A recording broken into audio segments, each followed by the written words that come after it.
अब हम students next question की बात करते हैं कि नेक्स्ट क्वेश्चन आपका किस कॉन्सेप्ट पर बेस्ड है, कैसे आप उसको सॉल्व करेंगे। तो नेक्स्ट क्वेश्चन देखिए। नेक्स्ट क्वेश्चन आपका एक बिल्कुल डिफरेंट कॉन्सेप्ट पर मिलेगा, जो आपको बिल्कुल एक नई कॉन्सेप्ट देगा। हमने बताया था कि ये मैटर नहीं करता कि आप कितने क्वेश्चन सॉल्व कर लेते हैं, ये मैटर करता है कि आप कितनी कॉन्सेप्ट सीख लेते हैं। क्योंकि कॉन्सेप्ट अगर आप सीख लेंगे तो कॉन्सेप्ट अप्लाई करके आप ढेर सारे क्वेश्चन कर सकते हैं। तो फिजिक्स में आपको कॉन्सेप्ट का मास्टर बनना है, क्वेश्चन का मास्टर नहीं बनना है। और उस कॉन्सेप्ट को अप्लाई करके आपको अपने न्यूमेरिकल को सॉल्व करना है। चलिए देखते हैं नेक्स्ट क्वेश्चन क्या है। नेक्स्ट क्वेश्चन है आपका a charge capital Q is distributed over two concentric hollow sphere of radii small r and capital R. Capital R is greater than small r, such that the surface charge densities are equal. Find the potential at the common center. तो question क्या है? Question ये है कि आपके पास total charge capital Q है और उसको आपने टू कंसेंट्रिक हॉलो स्फीयर है, एक की रेडियस कैपिटल R है, एक की स्मॉल r है, उसके ऊपर डिस्ट्रीब्यूट कर दिया। और इस तरीके से डिस्ट्रीब्यूट किया कि दोनों पर सरफेस चार्ज डेंसिटी सेम रहे। तो आपको क्या करना है, उसके कॉमन सेंटर पर पोटेंशियल फाइंड आउट करना है। क्या करना है? कॉमन सेंटर पर पोटेंशियल फाइंड आउट करना है। तो क्वेश्चन क्या कह रहा है? क्वेश्चन कह रहा है कि कोई एक कंसेंट्रिक आपने हॉलो स्फीयर ले लिया। कंसेंट्रिक का मतलब होता है जिनके सेंटर सेम हो। इसमें रेडियस डिफरेंट है। आउटर स्फीयर की रेडियस कैपिटल R है, इनर स्फीयर की रेडियस स्मॉल r है। तो कैपिटल R और स्मॉल r रेडियस का आपने कंसेंट्रिक स्फीयर ले लिया, उसको चार्ज आपने क्या किया, कैपिटल Q दे दिया।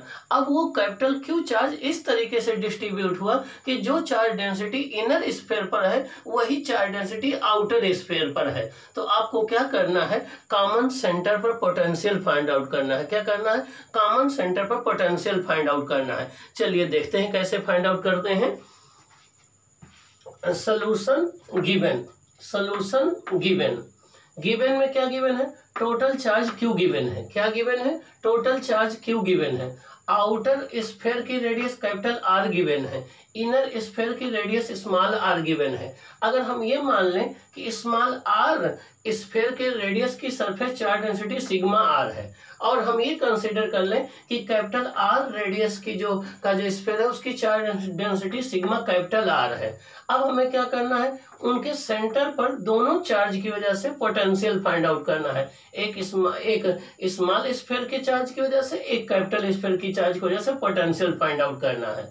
ये अब डायग्राम देखें, ये डायग्राम है, ये आपका कैपिटल R रेडियस का एक स्फीयर है। देखिए ये कैपिटल R रेडियस का एक स्फीयर है और ये स्मॉल r रेडियस का स्फीयर है। आपने इसको टोटल चार्ज क्या दिया था, कैपिटल Q दिया था। क्या दिया था? कैपिटल Q दिया था।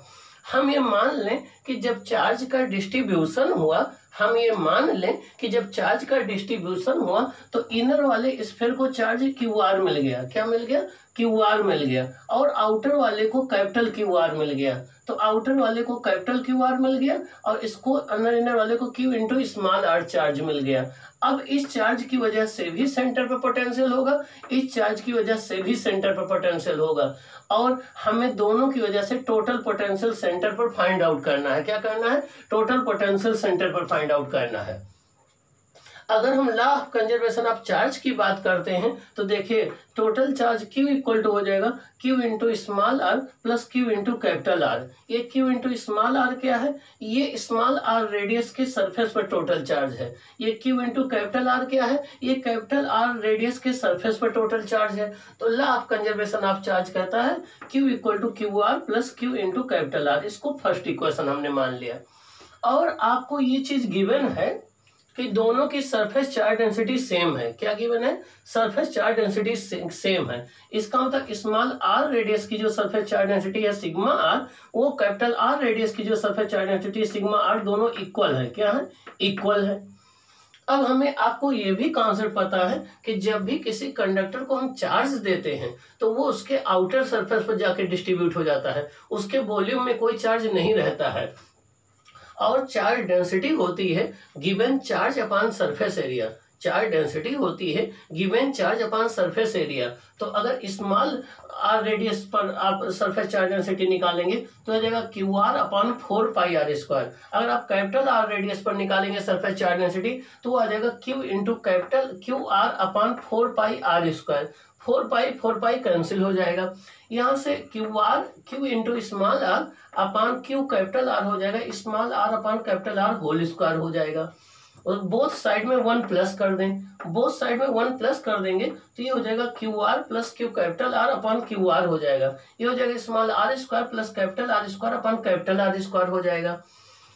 यहाँ से Q R plus Q R क्या है, ये टोटल चार्ज क्यू की इक्वल है, यहाँ पे हम टोटल चार्ज क्यू रख दें तो ये क्यू अपॉन क्यू आर आ जाएगा, small R square plus capital R square upon capital R square आ जाएगा। यहाँ से हम चाहते हैं क्यू आर की वैल्यू हम क्यू के टर्म में फाइंड आउट कर लें, क्यू आर की वैल्यू क्यू के टर्म में फाइंड कर लें। तो यहाँ से क्यू आर की वैल्यू आ जाएगी, देखिए ये आ जाएगा, यहाँ से क्यू आर की वैल्यू आ जाएगी, यहाँ देखिए क्यू आर की वैल्यू आ जाएगी capital R square upon small R square plus capital R square. ये आ जाएगा capital R square upon small R square plus capital R square आ जाएगा इंटू क्यू आ जाएगा। क्या आ जाएगा, क्यू आ जाएगा। मीन्स इतना चार्ज जो है वो कैपिटल आर रेडियस वाले कंडक्टर के सरफेस पर आएगा। अब यहाँ देखिए थोड़ा लॉजिक देखिए, यहाँ पर कैपिटल आर रेडियस पर चार्ज हमने निकाला है तो ऊपर कैपिटल आर स्क्वायर है, नीचे small R square plus capital R square into Q है। अगर हम इसी तरीके से यही कॉन्सेप्ट अप्लाई करके इनर वाले स्फीयर के सरफेस, इनर वाले स्फीयर पर चार्ज निकालें तो हो जाएगा Q into Q R equal to हो जाएगा small R square upon small R square plus capital R square into capital Q हो जाएगा। ये क्यू क्या है, टोटल चार्ज है। तो ये आ गया आपका इनर वाले स्फीयर पर चार्ज, ये आ गया आउटर वाले स्फीयर पर चार्ज, ये आ गया इनर वाले स्फीयर पर चार्ज, ये आ गया आउटर वाले स्फीयर पर चार्ज। अब आप देखिए जो कॉमन सेंटर है इस पर पोटेंशियल दोनों की वजह से होगा, एक क्यू आर की वजह से होगा, एक कैपिटल क्यू आर की वजह से होगा, दोनों की वजह से होगा। और किसी कंडक्टर के सेंटर पर वही पोटेंशियल होता है जो उसके सरफेस पर होता है, किसी कंडक्टर के सेंटर पर वही पोटेंशियल होता है जो उसके सरफेस पर होता है। तो इस वाले चार्ज की वजह से इसके सरफेस पर पोटेंशियल होगा 1/4πε0 Q R upon small R, इसकी वजह से इसके सरफेस पर होगा 1/4πε0 Q R upon capital R. अब हम पोटेंशियल की बात करें तो सेंटर पर पोटेंशियल स्मॉल आर स्क्वायर की वजह से हो जाएगा 1/4πε0 Q R upon small R, ये उसके सरफेस पर पोटेंशियल है। और जितना सरफेस पर होता है उतना ही कंडक्टर के अंदर सेंटर पर ही पोटेंशियल होता है, तो सेंटर पर ये पोटेंशियल आ जाएगा। अब स्मॉल क्यू आर की वैल्यू अगर हम पुट कर दें, यहाँ से स्मॉल क्यू आर की वैल्यू पुट कर दें तो ये आ जाएगा 1/4πε0 1/r small R square upon capital R square plus small R square into Q आ जाएगा। ये आ जाएगा 1/4πε0 1 small R square upon capital R square plus small R square into capital Q आ जाएगा। ये पोटेंशियल आ जाएगा इस जो है स्मॉल स्फीयर की वजह से उसके सेंटर पर। अब ऐसे अगर हम कैपिटल वी आर निकालें तो कैपिटल वी आर हो जाएगा 1/4πε0 क्यू आर अपॉन आर आ जाएगा। तो ये हो जाएगा क्यू इंटू, अब क्यू आर अपॉन 1, अब क्यू आर की वैल्यू रख दें तो हो जाएगा Q into capital R upon 4πε0 small R square plus capital R square. ये पोटेंशियल जो होगा वो आपके आउटर कंडक्टर के सरफेस पर होगा और इतना ही पोटेंशियल सेंटर पर होगा इस चार्ज की वजह से। तो अब सेंटर पर टोटल पोटेंशियल निकालने के लिए हम ये स्मॉल आर कंडक्टर की वजह से जो पोटेंशियल है और कैपिटल आर स्फीयर की वजह से जो पोटेंशियल है दोनों को ऐड कर लेंगे। क्या करेंगे, सेंटर पर दोनों पोटेंशियल निकालने के लिए ये पोटेंशियल टोटल ऐड कर लेंगे। तो चलो देखते हैं सेंटर पर कितना पोटेंशियल हो जाएगा। सेंटर पर पोटेंशियल निकालने के लिए हमें इन दोनों को क्या करना पड़ेगा, ऐड करना पड़ेगा। तो देखें इन दोनों को ऐड कर लेंगे तो सेंटर पर आपका पोटेंशियल आ जाएगा, सेंटर पर आ जाएगा V = V1 + V2। क्या आ जाएगा, V = V1 + V2। यहाँ पर ये कॉन्सेप्ट आप याद रखेंगे कि किसी कंडक्टर के सेंटर पर वही पोटेंशियल होता है जो उसके सरफेस पर होता है और सरफेस पर होता है 1/4πε0 Q/r। r उस कंडक्टर की रेडियस होती है। तो देखिए सेंटर पर जो कॉमन पोटेंशियल आ जाएगा वो आ जाएगा कॉमन, वो आ जाएगा V1 + V2 आ जाएगा। V1 है स्मॉल r रेडियस के कंडक्टर के पर जो चार्ज है उसकी वजह से पोटेंशियल, V2 है कैपिटल R रेडियस का जो कंडक्टर है उसके सरफेस पर जो चार्ज है उसकी वजह से पोटेंशियल। तो V कॉमन आ जाएगा, 1/4πε0 कॉमन हो जाएगा, इसको आप कॉमन ले लीजिए। और कैपिटल Q भी कॉमन हो जाएगा, तो कैपिटल Q हम कॉमन ले लें। अब हमें क्या करना है, देखिए यहाँ पर हमें इस पोटेंशियल को और इस पोटेंशियल को ऐड कर लेना है, इस पोटेंशियल को इस पोटेंशियल को ऐड कर लेना है। तो यहाँ पर V1 क्या है, V1 है VR, V2 क्या है, ये है कैपिटल R, इन दोनों को ऐड कर लेना है, ये कॉमन आ जाएगा। तो देखिए ब्रैकेट के अंदर क्या बचेगा, ब्रैकेट के अंदर आपका बचेगा, ब्रैकेट के अंदर आ जाएगा स्मॉल r अपान, ये हो जाएगा small r square plus capital R square plus ये आ जाएगा कैपिटल R अपान small r square plus capital R square, ये आ जाएगा। मीन्स जब आप Q अपान 4πε0 कॉमन ले लेंगे तो उस केस में आ जाएगा स्मॉल r अपान small r square plus capital R square, ये आ जाएगा। ये भी कॉमन है, देखिए बोथ में ये कॉमन है, तो आप कॉमन पोटेंशियल निकालेंगे तो ये आ जाएगा Q upon 4πε0 small r square plus capital R square, और ये आ जाएगा small r plus capital R, ये कॉमन पोटेंशियल आ जाएगा सेंटर पर, ये आ जाएगा। ओके, तो यहाँ पर देखें इस क्वेश्चन को बताने का हमारा मकसद क्या था। यहाँ पर हमने 3 कॉन्सेप्ट का यूज किया। पहले कॉन्सेप्ट हमने ये यूज किया कि किसी कंडक्टर के सेंटर पर वही पोटेंशियल होता है जो उसके सरफेस पर होता है, और सरफेस पर पोटेंशियल का फॉर्मूला होता है 1/4πε0 Q अपान R के इक्वल होता है, R उसकी रेडियस होती है। तो सबसे पहले हमने क्या किया कि जो टोटल चार्ज आपने कैपिटल Q दिया उसमें से ये फाइंड आउट कर लिया कि इस स्मॉल r वाले रेडियस के सरफेस पर कितना पोटेंशियल आएगा, कैपिटल R रेडियस वाले सरफेस पर कितना पोटेंशियल आएगा, कितना चार्ज आ जाएगा। दोनों चार्ज जब हमने कैलकुलेट कर लिया, फिर दोनों चार्ज की वैल्यू हमने कैपिटल Q के टर्म में निकाल लिया। जब चार्ज पता लग गया तो दोनों चार्ज की वजह से सेंटर पर पोटेंशियल हमने कैलकुलेट कर लिया। ये आ गया आपका क्वेश्चन नंबर ये 4th। अब हम क्वेश्चन नंबर 5th आपको एक अलग कॉन्सेप्ट पर देंगे। चलिए क्वेश्चन नंबर 5th देखते हैं किस कॉन्सेप्ट पर है, उसको कैसे आप सॉल्व करेंगे। क्वेश्चन नंबर, अब हम नेक्स्ट प्रॉब्लम की बात करते हैं, नेक्स्ट डिस्कशन करते हैं। देखिए नेक्स्ट एक क्वेश्चन आपके सामने है, ये इंपॉर्टेंट कॉन्सेप्ट आपको देगा। देखिए नेक्स्ट क्वेश्चन है आपका, find the total energy stored in the capacitor. आपको टोटल एनर्जी स्टोर्ड निकालना है। क्या निकालना है, टोटल एनर्जी स्टोर्ड निकालना है। देखिए सर्किट क्या दिया गया है, ये 6 वोल्ट की एक बैटरी है। यहाँ से देखिए ये नेटवर्क कनेक्टेड है, ये आपका 2 माइक्रोफैरेड का कैपेसिटर है, ये 2 माइक्रोफैरेड का कैपेसिटर है, ये 1 माइक्रोफैरेड का कैपेसिटर है, ये 2 माइक्रोफैरेड का है, ये 1 माइक्रोफैरेड का है। तो आपको बताना कि टोटल एनर्जी स्टोर्ड कितनी होगी इन सभी कैपेसिटर मिला करके, आपको ये फाइंड आउट करना है। Find the total energy stored in the capacitor, find the total energy stored in the capacitor, ये क्वेश्चन नंबर 5 है। अब देखिए हम कैसे इसको फाइंड आउट करते हैं। सॉल्यूशन 05, अब ये 5th नंबर का सॉल्यूशन है आपका।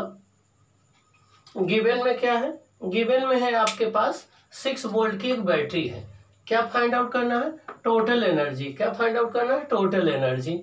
अब आपको टोटल एनर्जी फाइंड आउट करने के लिए आपको ये टोटल एनर्जी का यहाँ पर फॉर्मूला आप अप्लाई करेंगे। यू टोटल हो जाएगा half C equivalent into V square, ये फॉर्मूला हम लोग अप्लाई करेंगे। यू टोटल हो जाएगा आपका half C equivalent into V square, half C equivalent into V square. इसका मतलब ये हो गया कि टोटल एनर्जी निकालने के लिए हमें टोटल इक्विवेलेंट कैपेसिटेंस निकालना पड़ेगा। टोटल एनर्जी निकालने के लिए हमें टोटल इक्विवेलेंट कैपेसिटेंस निकालना पड़ेगा। पोटेंशियल भी हमें गिवन है 6 वोल्ट, तो इक्विवेलेंट कैपेसिटेंस कैसे निकालें। अब क्वेश्चन आता है कि इक्विवेलेंट कैपेसिटेंस कैसे निकालें। देखिए यहाँ पर कई कैपेसिटर लगे हुए हैं, कैसे हम जाने कि कौन सीरीज में होगा कौन पैरेलल में होगा। तो उसके लिए गुरु मंत्र सुनिए, same charge series different charge parallel. Same charge series, different charge parallel. अगर चार्ज सेम है तो सीरीज में होंगे, अगर चार्ज डिफरेंट है तो पैरेलल में होंगे। ये कॉन्सेप्ट याद रखिए। अब देखिए हमने क्या किया, यहाँ बैटरी के पॉजिटिव टर्मिनल से हम चार्ज Q ले चले, बैटरी के पॉजिटिव टर्मिनल से हम चार्ज Q ले चले। जब Q यहाँ पहुंचेगा तो इसके पास 3 रूट हैं, एक ये जाने के लिए, एक ये रूट है, एक ये रूट है, 3 रूट से अवेलेबल है। तो ये चार्ज डिवाइड हो जाएगा। हमने इसमें चार्ज Q1 सपोज कर लिया, इसमें Q2 सपोज कर लिया, इसमें Q3 सपोज कर लिया। अब देखिए जो Q2 चार्ज इस C1 कैपेसिटर में आ रहा है, वही चार्ज देखिए इस C2 कैपेसिटर में आ रहा है।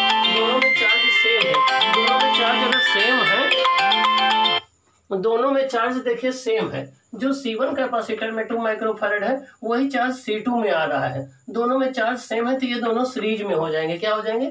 ये दोनों सीरीज में हो जाएंगे। फिर इन दोनों का जो इक्विवेलेंट आएगा, उसके साथ ये C5 क्या हो जाएगा? पैरेलल में हो जाएगा। फिर से सुन लीजिए, जो चार्ज यहाँ C1 में आएगा वही C2 में आएगा, तो C1 C2 दोनों क्या हो जाएंगे? सीरीज में हो जाएंगे। और सीरीज में इक्विवेलेंट कैपेसिटेंस होता है C1 C2 upon C1 plus C2, C1 C2 upon C1 plus C2। तो ये 2 माइक्रोफैरड है, ये 2 माइक्रोफैरड है, इनका देखिए इक्विवेलेंट कितना हो जाएगा?